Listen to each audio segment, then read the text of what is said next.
Hello, everyone. There is stupid, and then there is this. Using a Kremlin interpreter when meeting with Putin.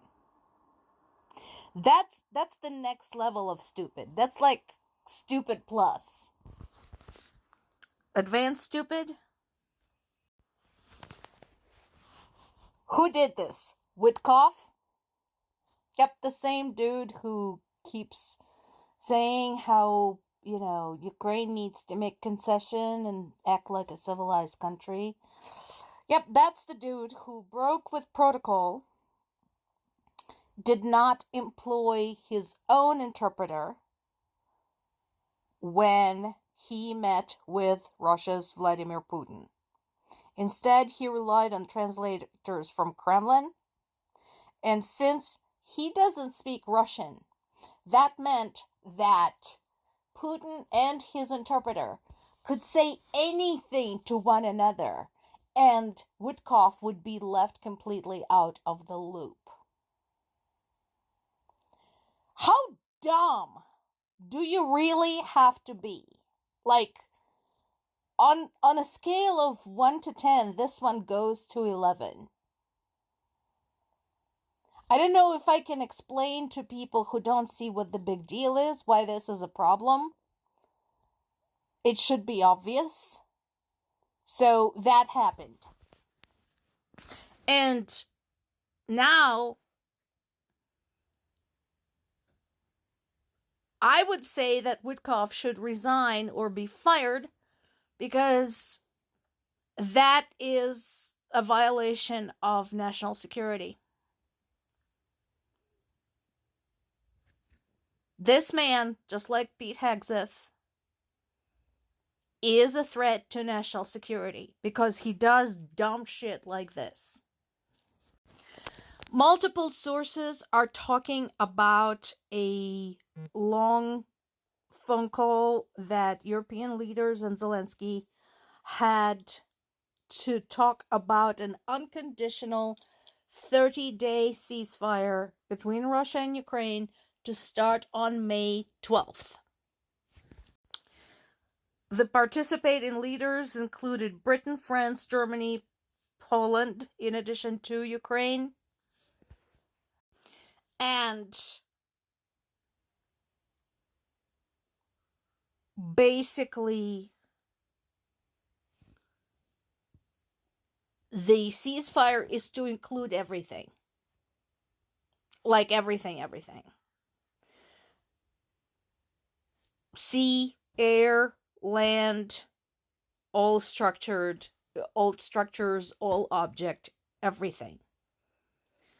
Unfortunately, the measures suggested for punishment for anyone violating the ceasefire are still more sanctions, which I don't understand because we're back to following the classic definition of insanity, doing the same thing over and over and expecting a different result. And once again, Russia is refusing to commit because they have nuances. What are the nuances? This is not complicated, guys. Stop fucking shooting. Just stop. He's saying that in order for this to happen, the Western aid to Ukraine will have to stop. And again, we go back to Russia's negotiating style being my way or the highway, and no one should have any advantages in this but me.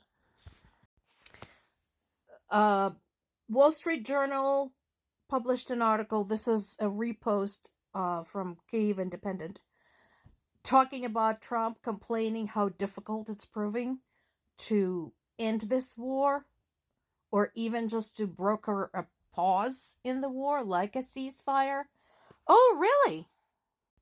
Well, maybe you shouldn't have yammered on about it for the whole last year during your election campaign, when you were boasting you could just end it in 24 hours, that it was so simple You could do it in your sleep. Just saying. You know, he's still saying that if he had been in office, the war would have never started. Based on the fact of how difficult it is to end it or pause it, do you honestly think you would have been able to stop it, to prevent it? Because, yeah, hindsight 2020, do you really think, like, you could have just snapped your fingers and the war would not have happened? No. I think one of the biggest problems here is that Trump is not running the show, and he is refusing to admit that he's not running it. Putin is running it. That's the problem. Trump was never in control of this situation. Victory Day celebration in Moscow proceeded as scheduled under tight security. I want you to look at these pictures that I'm about to show you, this one included. I want you to understand, all of these people shaking hands with Putin are involved in the murder of Ukrainian civilians. All of them. Every single one of them. This is the only major armed conflict that Russia is currently involved in. And these high-ranking people are all involved in planning various portions of it.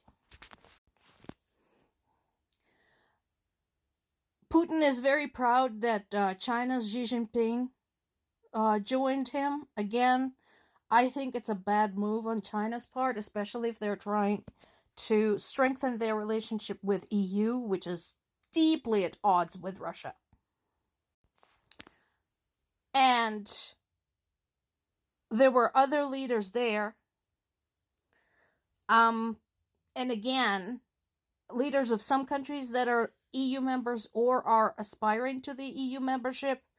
I think there should be penalties for doing this, for cozying up to Putin. Yeah, and this is what drives me nuts. That Ukraine has been fighting for NATO membership and EU membership for ages, while fighting for the EU ideals. Meanwhile, there are enemies within EU camp, and there are no repercussions for them. And of course, then there is North Korea. I don't even know what to do with them, because like Russia, they don't really care if they're sanctioned or isolated or reprimanded. Unless this starts getting up close and personal for them, they're not going to change their strategy. They're going to continue sending cannon fodder to fight in Ukraine. EU Foreign Policy Chief Kaja Kallas did say that leaders of EU member states and countries who are applying for EU membership should not take part in this. But again, my question to her is, so what? What are you going to do to show them that this was an epically bad idea? Ukraine did not attack the parade, even though it would have been a legitimate military target. Primarily, probably because of the presence of the foreign leaders. I don't know if Russia would have granted Ukraine the same courtesy. Case in point. U.S. Embassy in Kyiv issued warning of potentially significant air attacks. This is while folks are gathering to talk about the 30-day ceasefire.